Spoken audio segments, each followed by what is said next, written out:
Hello friends, आज हम लोग सॉलिड स्टेट में आगे पढ़ेंगे। जैसा कि हाँ, आप लोगों ने पिछले वीडियो में देखा होगा, हम लोगों ने packing of identical spheres in 2D को पढ़ा था। तो आज हम लोग packing of identical spheres in 3D पढ़ेंगे मेटालिक क्रिस्टल में। इसमें हम लोग का पहला टॉपिक है सिंपल क्यूबिक स्ट्रक्चर। तो मैंने आपको पिछले वीडियो में बताया था कि 2D में जब हम लोग square packing with touching sphere को 3D में एक्सटेंड करते हैं तो हम लोग का सिंपल क्यूबिक स्ट्रक्चर बनता है। तो सिंपल क्यूबिक में जो होता है ईच लेयर, प्रत्येक लेयर जो होता है वो स्क्वायर पैकिंग होता है विथ टचिंग स्फीयर। 2D में मैंने आप लोगों को बता दिया था। तो सिंपल क्यूबिक में क्या होता है, each layer is square packing with touching sphere with touching spheres touching spheres. तो इसमें जो प्रत्येक लेयर होते हैं वो स्क्वायर पैकिंग होते हैं विथ टचिंग स्फीयर्स। और जो सेकेंड, चूंकि हम लोग 3D का बात कर रहे हैं तो इसमें second, third and subsequent layers जो होता है, second, third and subsequent layers are similar layers placed eclipsing to the first layer okay. Simple जैसा 2D में आप लोगों को मैंने बताया था square packing with touching spheres कैसे बनता था। तो इसमें ऐसे ऐसे स्फीयर्स होते थे आपस में टच करते हुए, फिर उसके नीचे होते थे। ये आपको समझने के लिए पिछला वीडियो देखना एकदम मस्ट है, तब आप लोग को और अच्छे से समझ में आएगा। इस तरह से आपका ये लेयर होता है। अब हम लोग, ये तो मेरा फर्स्ट लेयर हो गया।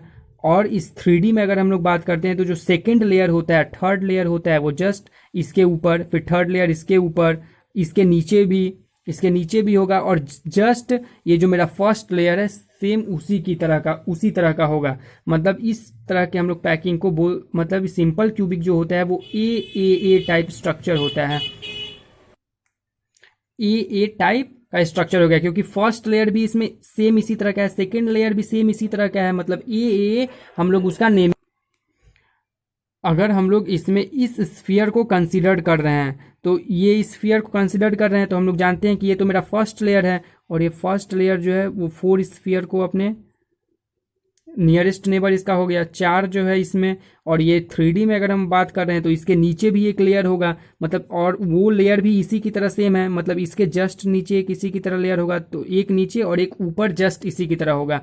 तो इस लेयर में 1 2 3 4, नीचे वाले लेयर में 1 और ऊपर वाले लेयर में 1। तो टोटल इसका कोऑर्डिनेशन नंबर इस केस में जो होता है वो होता है 6। कैसे? तो फर्स्ट लेयर में जो एक ये स्फीयर हो गया वो 4 को टच कर रहा है। चूंकि 3D में हम लोग बात कर रहे हैं तो नीचे जो भी एक इसी तरह का लेयर होगा, तो नीचे इसी तरह का एक लेयर होगा तो उसका ये जो होगा वो टच कर रहा है। इसके नीचे जस्ट एक ऐसा लेयर होगा, फिर उसके ऊपर जो इसके ऊपर एक लेयर होगा, इसी तरह का पूरा लेयर है, सेम है, तो उसके ऊपर एक। तो टोटल हो गया 6, 4 इसी प्लेन में और एक नीचे और एक ऊपर। तो कोऑर्डिनेशन नंबर हो जाता है इसमें 6। कोऑर्डिनेशन नंबर हो गया 6। अब इसमें हम लोग लिख भी सकते हैं कि each sphere touches 4 in its own plane, 1 in higher plane and 1 in lower plane. Coordination number 6 हो गया इसका। लिख देते हैं इसको कि each layer touches 4 in its own plane, 1 in higher and 1 in lower plane. आप लोग को ये समझ में आ भी गया होगा कि ये एक लेयर हो गया तो इसमें 4 को टच करें, एक नीचे वाला लेयर सेम इसी तरह है तो एक नीचे और एक ऊपर, तो टोटल इसका कोऑर्डिनेशन नंबर हो गया 6। अब इसमें सिंपल क्यूबिक में जो स्ट्रक्चर होते हैं, सिंपल क्यूबिक का जो सिंपल क्यूबिक में अगर हम लोग देखते हैं तो बॉडी जो स्फीयर्स होते हैं वो केवल, अगर ये हम कंसिडर करते हैं यूनिट सेल को, तो इसमें जो स्फीयर्स होते हैं सिंपल क्यूबिक में वो केवल जो है कॉर्नर्स पे होते हैं। टोटल कॉर्नर्स कितने हैं? 8। तो 1 2 3 4 5 6 7 और एक यहाँ पे 8। तो जो यहाँ पे स्फीयर्स होते हैं वो कॉर्नर्स पे होते हैं, और स्फीयर्स जो है आपस में टच किसके अलोंग करते हैं? तो एज के अलोंग करते हैं। ये दोनों स्फीयर हैं, तो ये दोनों स्फीयर मैंने ऐसे दिखाया है आपको, वास्तव में ये दोनों एक दूसरे को एज के अलोंग टच करते हैं। मतलब ये दोनों स्फीयर्स जो हैं, spheres touches along the edge in simple cubic. Edge के अलोंग टच करते हैं, मतलब एज के अलोंग टच करेंगे तो इस तरह से आपस में टच करते हुए होंगे, तो इसका रेडियस आर, फिर इधर से सेंटर है तो इसका भी आर मान लेते हैं। तो ये टोटल ए जो है वो 2r के बराबर हो गया। मतलब जो ये है वो ए वो हो गया 2r के बराबर। ठीक है, तो सिंपल क्यूबिक में हम लोग को याद रखना है कि कोऑर्डिनेशन नंबर जो है वो 6 होता है, और इसमें कॉर्नर्स पे केवल स्फीयर होते हैं, और इनमें ए और 2r के बीच में रिलेशन याद रखिएगा, ए इज इक्वल टू 2r होता है। यहाँ पे आप लिख सकते हैं ए इज इक्वल टू 2r होता है, और यहाँ पे r क्या है? तो r जो है वो रेडियस ऑफ स्फीयर है, r जो है वो हो गया रेडियस ऑफ स्फीयर, और a हो गया edge length of cubic unit cell. Okay, तो आप लोगों को ये समझ में आ गया होगा। अब हम लोग चलते हैं नेक्स्ट स्लाइड में। अब हम लोग आगे चलते हैं। जैसा कि मैंने पिछले वीडियो में बताया कि सिंपल क्यूबिक में जो स्फीयर्स होते हैं वो केवल कॉर्नर पे होते हैं, केवल कॉर्नर पे होते हैं, इस तरह से केवल कॉर्नर पे होंगे। और मैंने आप लोगों को पिछले वीडियो में प्रॉपर्टीज ऑफ क्यूब बताया था, और उसमें बताया था कि एक कॉर्नर का कंट्रीब्यूशन जो है वो 1/8 होता है। तो ठीक है, इसमें एक टर्म है इफ, तो उसी को हम लोग उसी को इसमें देखेंगे, इसलिए आपका पिछला वाला वीडियो देखना बहुत ज़रूरी है।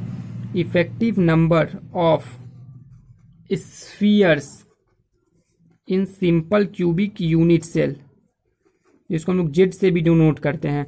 तो यहाँ पे जेड का वैल्यू कितना हो जाएगा? जेड का वैल्यू हो जाएगा, टोटल 8 कॉर्नर्स हैं और एक का कंट्रीब्यूशन होता है 1/8, क्योंकि पिछले वीडियो में मैंने आपको बताया है कि एक का कंट्रीब्यूशन कॉर्नर का जो है वो 1/8 होता है। तो कितना हो जाएगा? टोटल 8 कॉर्नर है तो 8 × 1/8 कट के, मतलब यहाँ पे जेड का वैल्यू जो होता है वो 1 होता है। और ये आपको रिजल्ट याद कर रखना है। कोऑर्डिनेशन नंबर इसका याद रखना है, कोऑर्डिनेशन नंबर 6 होता है, जेड का वैल्यू 1 होता है, और इस sphere A is equal to 2r, ये रिलेशन याद रखना है। और इसमें कॉर्नर्स पे ही केवल होते हैं स्फीयर। अब हम लोग को इसमें आगे पढ़ना है पैकिंग एफिशिएंसी।